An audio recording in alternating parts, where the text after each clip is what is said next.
আগে আমাকে বারুইপুর যেতে অনেক টাইম লাগতো, আর এখন আমি গড়িয়া থেকে ফ্লাইওভারে উঠি, একটা ফ্লাইওভার ছাড়ি তো আর একটা ফ্লাইওভারে উঠি, আর একটা ফ্লাইওভার ছাড়ি তো আর একটা ফ্লাইওভারে উঠি।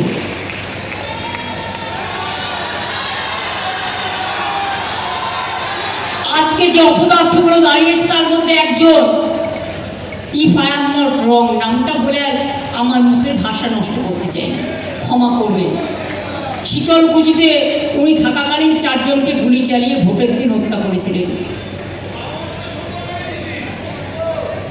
আর একজন লাভলির বিরুদ্ধে কে দাঁড়িয়েছে আমি জানি না, খোঁজও রাখি না।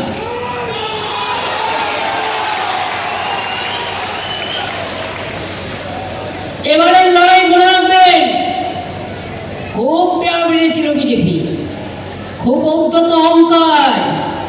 কালকে হেরে গিয়ে বাবু আর জাতির উদ্দেশ্যে ভাষণ দেবে। ভাষণটা কি? মিসইউজ, দূরদর্শনটাকে কবজায় নিয়ে নিয়েছে। আগে রাজীবজির আমলে একদিন দেখালে বলতো রাজীব দর্শন, আর এখন ওটা মোদি দর্শন হয়ে গেছে। স্কুলে স্কুলে বক্তৃতা দেয়, জানেন আপনারা? যত সেন্ট্রাল গভর্নমেন্টের সিবিএসসি স্কুল আছে, বাচ্চাদের ভাষণ শোনায়, ওদের মগজ ধোলাই করে, যা আমি জীবনে শুনিনি।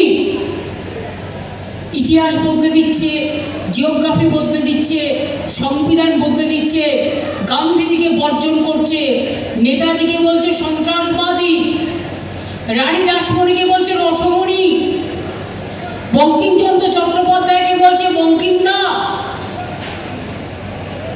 কিছু বুঝতে পারছেন?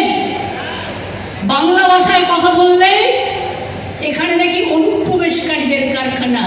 ওদের জিজ্ঞেস করুন বর্ডার কার হাতে? সেন্ট্রালের হাতে। কয়লা কার হাতে? সেন্ট্রালের হাতে। প্লেন কার হাতে? তোমার হাতে।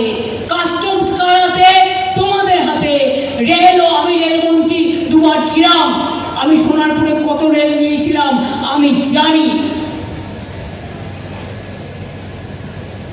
তোমার হাতে থাকবে এগুলো। আর ইলেকশনের সময় তৃণমূল কংগ্রেসের বিরুদ্ধে চার্জশিট দিয়ে তুমি বলছো তৃণমূল চোর। তৃণমূল যদি চোর হয় তুমি তাহলে কি? তুমি তাহলে হচ্ছ সুপার টাকা। হার আমাদের দল